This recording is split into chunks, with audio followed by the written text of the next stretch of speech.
Hi, my name is Charlotte Horn, and today we'll be doing our presentation on counseling the elderly. Just an overview of the elderly population. Individuals aged 65 and older currently constitute 16.2% of the U.S. population.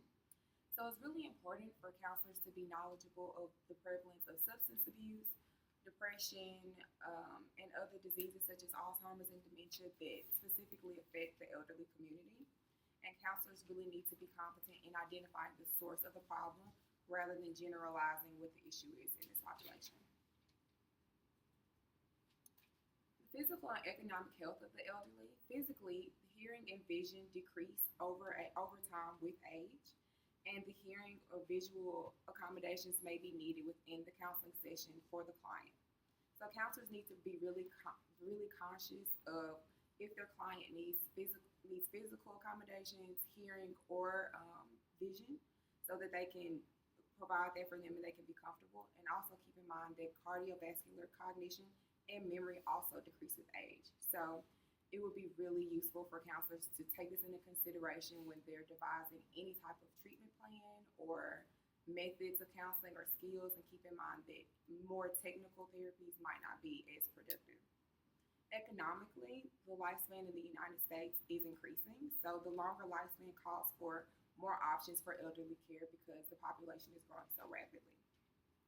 And then counselors also should take into consideration that elderly individuals don't always have family support. So any type of situation where they don't have any family support or financial situations that can take care of them, that they can really be reduced to poor living conditions. In mental health and sexuality regarding this population, there is a high prevalence of suicide with the elderly population, and the source of it seems to be more so geared towards the financial stressors that the elderly come into encounters with, and dealing with end of life stressors such as other family members passing away that also contribute to suicide rates. And as far as sexuality, a lot of counselors don't take into consideration that most of older adults still remain sexually active into their 80s. But because they still remain sexually active for longer, it causes more problems physically for men and women. Spirituality and religion is very important for the elderly population. Religion is the third most important factor in elderly individuals' life, which is third to family being first and the government support being second. As age progresses, many older adults find the need to build a community of their own because they feel like if most of their friends have passed away, then it's really important to them to build their own community within their church or religious setting. So many of them take roles within the church and get more positions so they feel more a sense of belonging.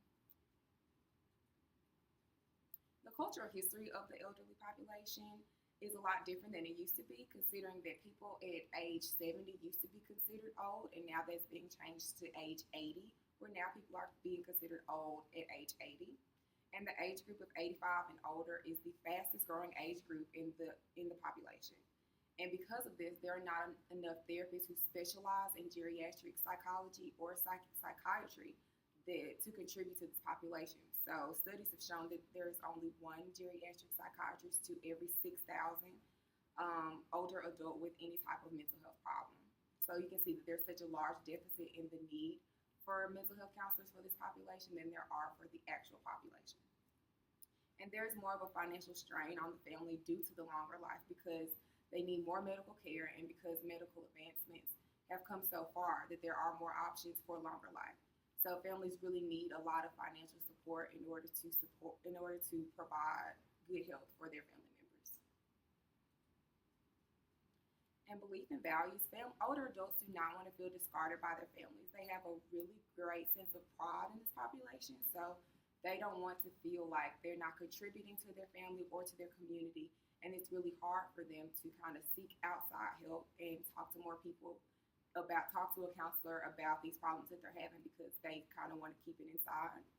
And it's very important for counselors to underline more positive characteristics of the elder individual, instead of the negative things that they cannot do anymore or they're not as good at anymore because of their physical differences now. So it's really important to underline the things that they are really good at doing and the things that they do contribute when working with them in the counseling relationship.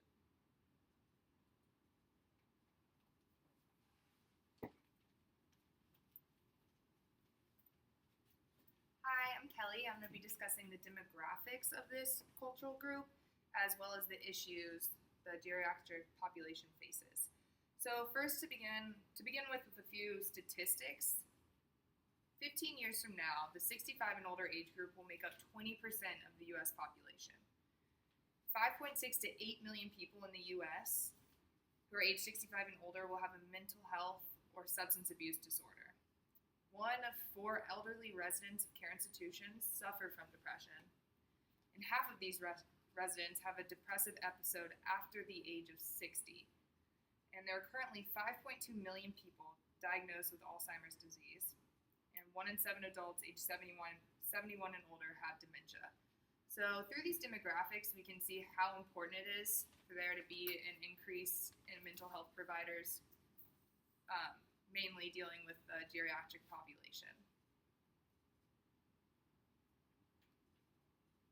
Depression is one of the 4 issues we focused on for this presentation. One must assess for depression and suicide when working with the older adult population due to the stigma that therapy does not work amongst the older population. There's a lot of pride amongst older adults, and they don't seek therapy quite as much. A lot of people in the older adult population believe that it's due to their medication or old age or the fact they lost their spouse or their best friend or their family doesn't live close to them or they're starting to lose their eyesight. So they aren't seeking help because of this. The older population deals with life events that are foreign to the younger populations. Counselors must be aware of this and that the symptoms of depression might look a little different amongst the older population. Financial planning problems, social isolations, and physical changes can increase the likelihood of older adults to deal with depression. And men aging 85 and up have the highest suicide rate amongst any other group in the U.S. population. Counselors must advocate for their older adult clients and raise awareness about the signs and risk factors for suicide. It's extremely important for depression that counselors are looking for this and talking to their clients and making sure they feel comfortable discussing it. Substance abuse is our second issue we focused on.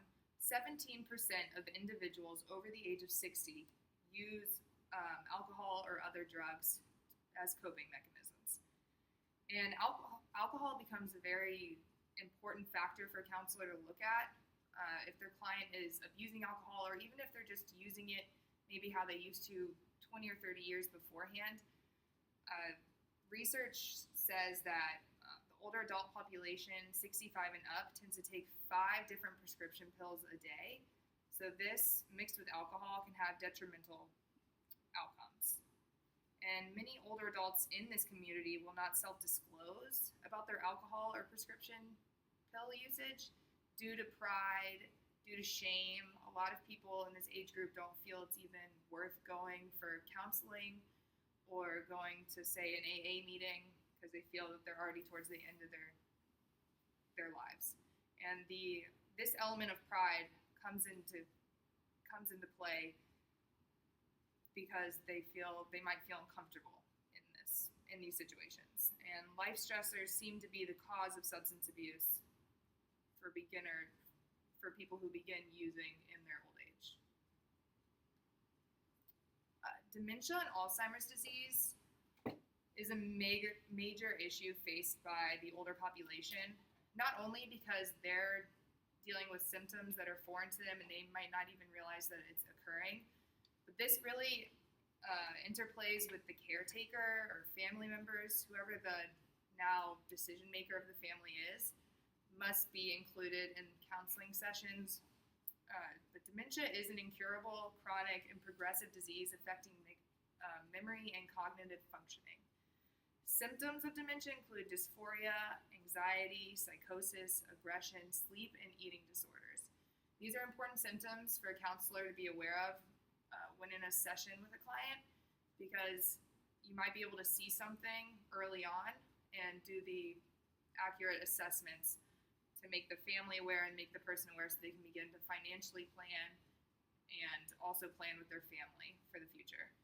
It's important for the counselor to involve the family when working with clients who suffer from dementia because of all the symptoms that come along with it. And in many cases of dementia and Alzheimer's disease, the elderly individual has legally passed over his or her right to make decisions to the family member. So counselors really need to address the need for patience and educating the caregiver for how they should deal with their elderly family member or friend. Ageism is our fourth and final issue we discuss.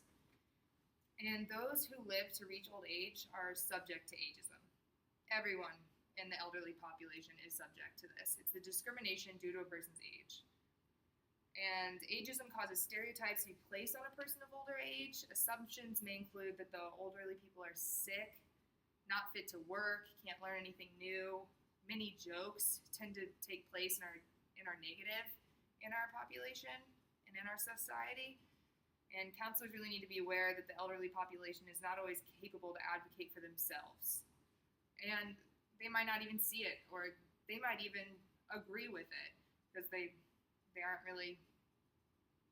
not willing to advocate for themselves. So that becomes the counselor's role. Ageism can also affect how the counselor views his or her patients, because many mental health professionals do not want to work with the elderly due to personal biases that they may not hold. And because of the demographics we've previously discussed, this huge boom in this age group, there really aren't enough mental health providers and therapists who want to focus in the geriatric population, and a lot of it's due to ageism. There's bias that it might be boring to work with them, or you're not going to see progress. All of these things are subject to ageism.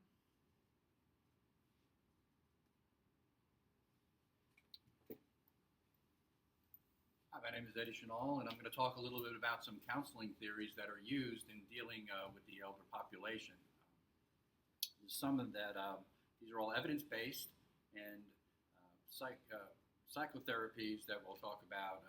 There's 6 different ones that would fall under the evidence-based practices. And the first one I'd like to talk about is behavioral therapy, and that is really where we try to tie in someone's behavior, a client's behavior with their mood. An example of that would be maybe if we realize that when a person sits in a certain place in the lunchroom, they happen to be have a more pleasant experience than another place. So that's something that's pretty simple, could be observed and talked about with the client, perhaps maybe when they're sitting near a window rather than near an exit door. Another therapy would be cognitive behavioral therapy, and this is where someone's faulty thinking is challenged, and kind of it's where a client would hopefully look at something with a new perspective, different perception than maybe they've looked at it before. It's a more positive oriented kind of therapy, and it can be used integrated with a lot of the other therapies we'll talk about also. Another therapy that's mentioned as evidence-based is problem solving. Many times the elderly client will be overwhelmed with numerous smaller problems, whereas as a facilitator, a counselor can kind of set some objectives and some goals to some of the smaller problems to get to the point where there's some progress made and seen by the client. Another therapy is interpersonal therapy, and this is really broken down into 4 categories that a lot of the elder clients will face. Older adults often have problems with grief, so that could be addressed. They've usually lost some loved ones along the way. They also can have problems with unsettled disputes, relationships, problems that can be addressed. It's just a major life change. Could be either from retirement, or they kind of have a move away from where they have lived for a long period of time, or just the actual move into a nursing home or senior care facility would be a major life change. And another issue that could be discussed is social skills. A lot of times elderly people have been, the expression would be set in their ways. So this would be something that could be addressed so they can actively socialize better terms with their community and their cohorts. There's also another, besides the mentioned therapies just mentioned, reminiscence therapy is the one that we chose to go into in more depth for this particular project. And that involves storytelling, looking back at times in their life from, once again, it's their cohort, so from different periods, different decades perhaps, and we'll describe what that project will be in a minute. But all those psychotherapies that I just spoke about can be used in conjunction with something like, say, medication management. Kelly mentioned earlier that the average person that falls into the older category takes an average 5 medications. So it's important that a counselor is up on works with the team, not only psychiatrists, nurses, other care providers, but knows exactly what's going on with the seniors in physically and as far as medications go. So we're going to talk a little about reminiscence therapy and what that's about. It's really one of the main things about reminiscence therapy is through the storytelling, we want a client to review some of their accomplishments, some of their the quality relationships they've had, and also to show that they've had resiliency by how they got through different challenges in their life.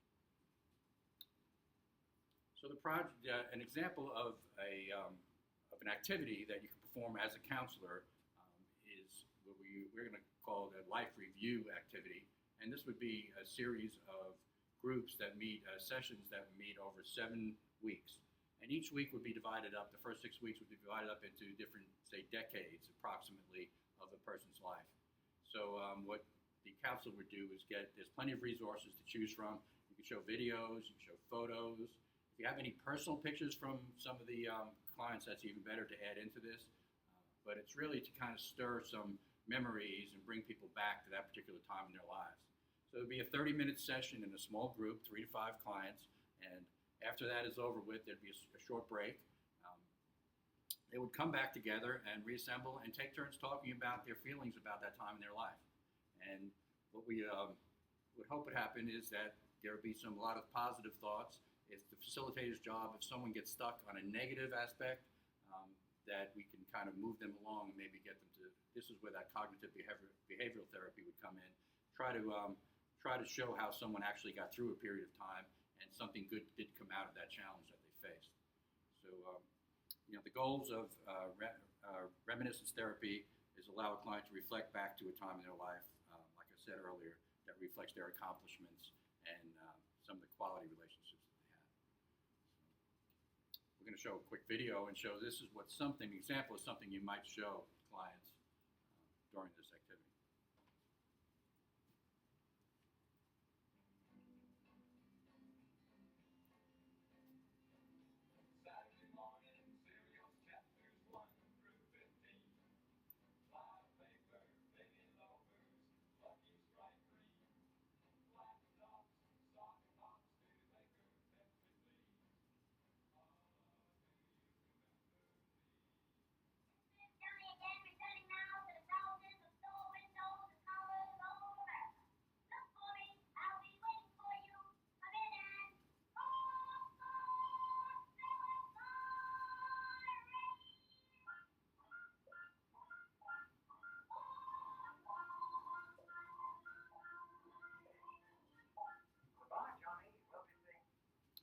So that's just a short example, and obviously there could be plenty of other things we can add to this, but that should stir a lot of memories in our clients, and hopefully some storytelling will lead to positive results. The studies have been shown that there's actually an improvement, and not only enhances their view of their own life, but decreases symptoms of depression. So it's important. Group activities are very cost effective, and that goes for all the things we talked about as far as substance use, dementia, and Medicare. While it pays for a lot of the doctors and hospitals, it's Medicaid that would be used mostly in group facilities like this. In conclusion, it's important to understand all the characteristics that make up this elder population. And counselors must assess any biases they might have towards working with this population to avoid inputting that onto their client and ruining the counseling relationship. With an increased prevalence of geriatric counselors, the elderly community will be able to attain more counselor care and therapy.